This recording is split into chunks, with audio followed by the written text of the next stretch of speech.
The NCAA Division II playoff field has been announced, and WSSU is not one of the 64 teams that will be competing for a national title. But how close was WSSU to getting into the playoffs again for the second year in a row? Pretty close. What's going on, everybody? Welcome to WSSU Ram Nation. My name is Stephen J. Gaither. I am a 2009 graduate of Winston-Salem State University, founder of HBCU Game Day, and this space here is just for WSSU. I go and cover WSSU quite a bit, and there's so many great pieces that maybe don't fit for the HBCU Game Day audience, so wanted to bring those here to you guys to make sure you guys are getting all the content. So if you've been a Ram all your life, you'll be a Ram till you die, go ahead, hit that subscribe button. If you love HBCU sports and love WSSU sports in particular, subscribe to that as well. Let me know in the comments if you're an alumni, if you are you can't be an alumni, if you're an alumnus or an alumnae, if you are a supporter, your kid plays for WSSU or whatever. Let me know your connection in the comments. But back to the playoffs. So Winston finished the season 19-9. Best record in the CIAA. Came into the CIAA tournament, 5-game winning streak, and they look like they might pull it off again, go back to back.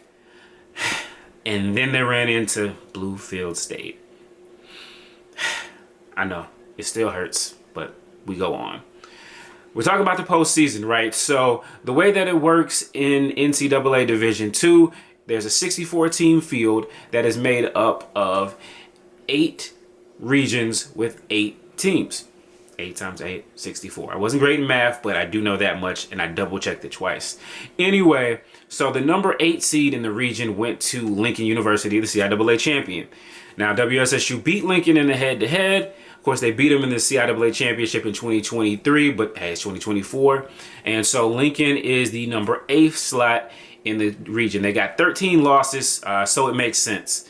Now, just above them in the number 7 slot, you've got West Virginia State University. They may sound familiar to you because WSSU actually started off the season playing against West Virginia State. Now, just a little bit of a backstory. West Virginia State is an HBCU, but it is also predominantly white, like Bluefield State. And like Bluefield State, it used to be in the CIAA, but it is now in the Mountain East Conference. And conference affiliation, when you're talking about playoffs, in all parts of basketball matter, but especially at the Division II level, and especially in the Atlantic region, where the CIAA, the PSAC, Pennsylvania Sports, those guys, and the Mountain East play.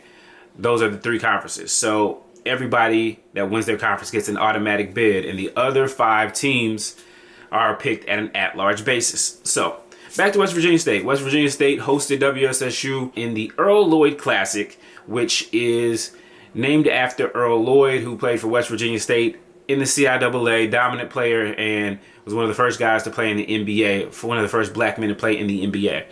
So I believe he was the first one to actually touch the court. So great player. But anyway, they hosted WSSU. Now, it was a tight game. WSSU actually had the lead for a bit. Beginning of the season, on the road, they ended up folding, and it was a 74-67 win for West Virginia State. So, boom, that gives them the head-to-head over WSSU. Then the next night, West Virginia State hosted Shaw and lost to Shaw by 1 point. Remember, this is the same Shaw team that WSSU beat at home by 2 and then went to Raleigh and, beat a A, as the young kids say. So, anyway, West Virginia State did get a win over St. Aug. I think it was a 7-point win, 82-75. And if you remember, Winston-Salem State played St. Aug and split the series. They won big at home, went on the road in Raleigh, and they didn't have it. So West Virginia State ends up with a record of 20-9, which is literally 1 win greater than WSSU. But, you can't just blame it on West Virginia State. They actually play in the Mountain East. They won 1 game in their conference tournament, lost after that. So, you even take that away. Now, that 1 loss didn't necessarily keep WSSU out of the playoffs itself. Interestingly enough, WSSU and West Virginia State also had another common opponent, but it's not in the CIAA, a team named Bloomfield. And WSSU won their game by 15 points, and West Virginia State lost their game to Bloomfield. So another common opponent. If you look at it and their common opponents, WSSU was, they were 2-0 against Shaw. They were 1-1 against St. Aug, and they were 3-1 against common opponents. So take that for what it's worth. But here we are. Again, that didn't keep WSSU solely out of it. WSSU actually played two other teams that made the field of 64 this season. The 3-6 matchup in the South region is Lincoln Memorial versus Lander. WSSU played both of those teams in the non-conference. Coach Cleo Hill making sure that they had a schedule that was competitive. So they lost to Lander by 20. That was their worst loss of the season. And then they went on the road to Lincoln Memorial and were in the game until the final minute, lost by 5 points. So those are two playoff level teams. Obviously, one was a blowout loss. One was a loss that was close. Both of them were on the road, and this is something that the CIAA struggles with, is getting quality teams to come play them at their gyms. And so, you win those two games, you win one of those two games, maybe you have a better case against West Virginia State to get that at-large bid, even if you don't win the CIAA tournament. So even with those losses, you can make the case that WSSU still had a chance for an at-large bid if it handled its business in the CIAA, specifically in divisional play.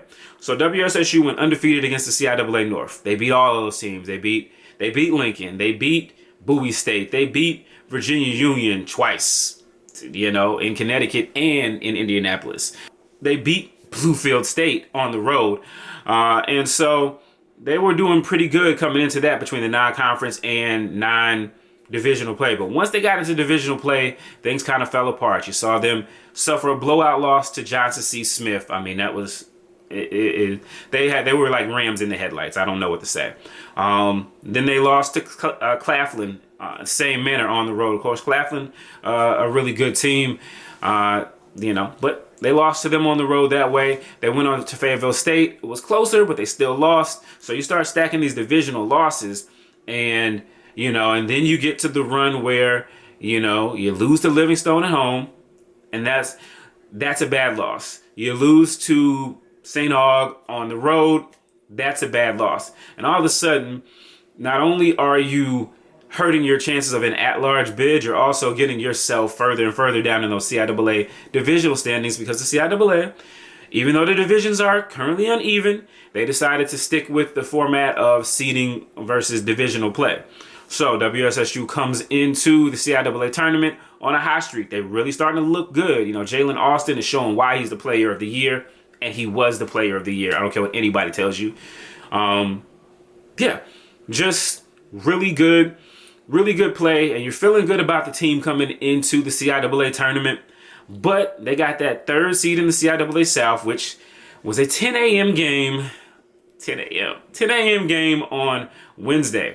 I know a lot of people were planning on coming into town on Thursday for the Thursday night game, another potential matchup against Virginia Union. Some people were planning on coming Friday. We've seen this movie before. Last year, WSSU was able to, have a similar season where they had a good overall record, lost some games in division play, and ended up playing early on Wednesday. They were able to pull it out last year. But see, if we're going to start playing on Monday, why can't we just play a couple more games on Monday and eliminate the 10 a.m. games? And that's not just because I hate morning. I'm not a morning person and I hate 10 a.m. games. But anyway, they went up, they lost to Bluefield State, and the rest is history. So WSSU finishes with a 19-9 record, solid record, third year in a row for Coach Cleo Hill and his team that they finished with single-digit losses, which has not been done since the early 2000s for WSSU. So great. The last 2 years they are 40 and 19, which is a really good record. But you look at this season, you think about what could have been had things worked out the way that they a lot of us wanted them to. But we didn't get that. 19-9. So Coach Cleo Hill and his guys will have to regroup. They got to replace Jalen Austin. We'll see whatever else happens. You know, the transfer portal is a whole nother beast. So, you know, really interesting to see what happens moving forward. But you see, just, you know, the whole point of this video is how close WSSU was to the playoffs and how, you know, winning those early season, you know, some of the keys, you know, you look forward every year, winning those early season non-conference games, scheduling tough opponents, which WSSU did with Lander, LMU, and West Virginia State. But, you know, how great would it be to get some of those teams into the CE Gain Center? You know, that's going to be the challenge for WSSU and the rest of the CIAA, is to get these teams into their gyms, playing them, because obviously, you know, the Gains is an advantage. And just like everywhere else, everybody likes to play at home. But these powers that be from the Mountain East and the PSAC don't often come to HBCUs. Now, some of it is maybe, you know, people could say territorial, but the roads work both ways, right? So anyway, it'll be interesting to see what happens moving forward. But I'd like to thank everybody for giving me some time today, checking out WSSU Ram Nation. Please give your thoughts below about WSSU season. And again, let me know if you like this content and what else you'd like to see on this channel. I appreciate you for listening, and you guys take care.